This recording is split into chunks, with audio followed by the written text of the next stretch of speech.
I've never been able to solve this problem, Mr. Fowler. Any ideas? I'm not much of a chess expert, Mr. Peyton. Look, Mr. Peyton, if you could just answer a couple of questions for me.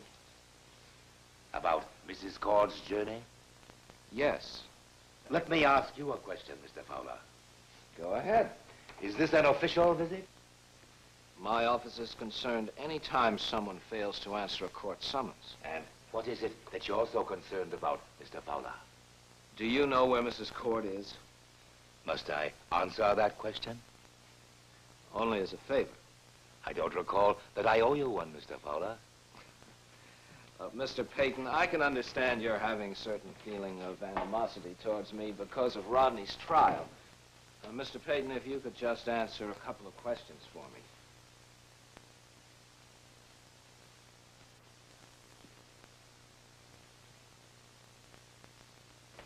Excuse me, Mr. Fowler.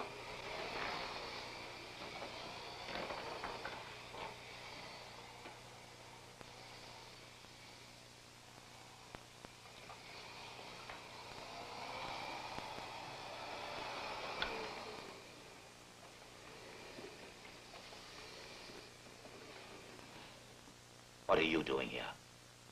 Hello, Martin. Why didn't you telephone? What do you mean by just coming back into the house like this?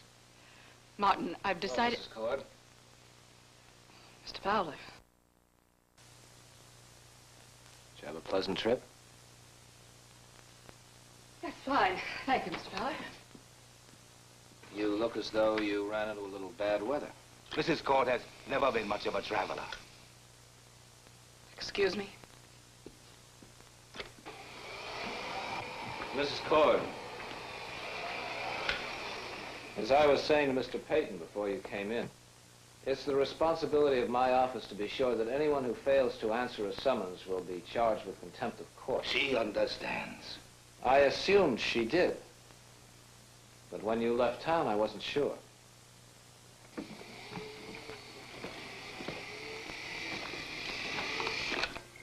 You understand the importance of a subpoena. Mrs. Cord's son served her that subpoena. I should think that after my grandson's trial, you'll be the last one to forget that Stephen has a very good understanding of the law. You're quite right, Mr. Peyton. Then I take it that Stephen made it perfectly clear to you that you must be present when he calls you. We know what a subpoena is, Mr. Fowler. Mrs. Cord, would you mind if I asked what was the purpose of your journey? I mind. I'd rather hear it from Mrs. Cord. You have no right to conduct an interrogation in my house. Will it be necessary for me to call my attorney? Would that be Stephen? Young man, I knew your father. You've inherited every bit of his arrogance. If you'll allow me, Mr. Peyton, arrogance is not the word. Confidence would be more accurate. Anna, call Mr. Wainwright. There's no need to waste a phone call. I'll be leaving. But it really wouldn't be right of me to walk out of here without telling you something, Mr. Peyton. When I spoke with Stephen a little while ago, he had no idea that Mrs. Cord had left town. At least, not until I told him that she was gone. Goodbye. Mrs. Cord? Fowler. All right. Mrs. Cord was leaving. She was running out on Stephen's subpoena. You've no idea what poor Mrs. Cord has suffered these past weeks. The grief she's had to bear. The drain on her emotions. Consider what she went through when Stephen's sister returned to Peyton Place. Then when the girl died, reliving that kind of agony in a court of law, before the wounds have had time to heal, it's asking a person to be superhuman. It's demanding that a woman exhibit the same kind of courage that would qualify a man to receive the Medal of Honor. Yes, Mrs. Cord was leaving. What could you expect her to do?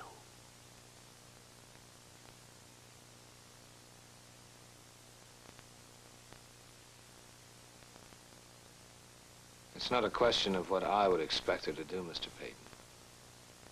I'm interested in what you expect her to do. Goodbye again, Mrs. Cord. I am glad to see you back.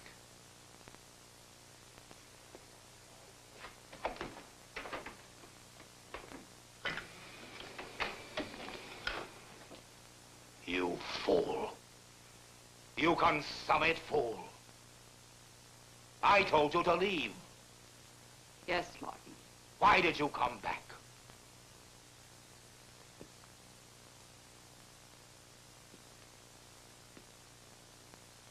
What's the matter with you? You wouldn't know why I came back, would you? To you, there's nothing in the world that can't be manipulated.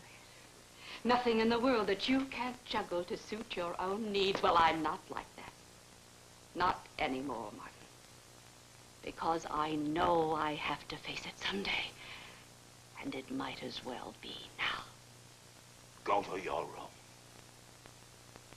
I'm not a robot, Martin. We'll talk later, when you've pulled yourself together. You've conjured up some kind of fantasy. And I'm not moving into a fantasy world. I'm moving out of one. Yours, Martin. I'm disenchanted with the world of Martin Peyton. I'm not a believer anymore. On that plane, I had time to look at that little world, had time to hold it up to the world that I saw below me out that airplane window, the world where other people live, and that's when I knew I had to come back. And when you were safely strapped in your seatbelt, did you see precisely what it was you were coming back to? Are you ready, really ready, to face Stephen in that courtroom? I have to be. Hannah, I won't allow you to get on that witness stand. I don't remember asking for your permission.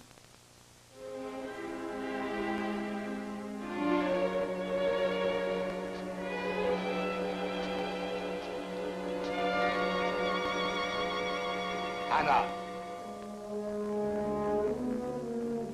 I won't allow it. Hannah! Hannah!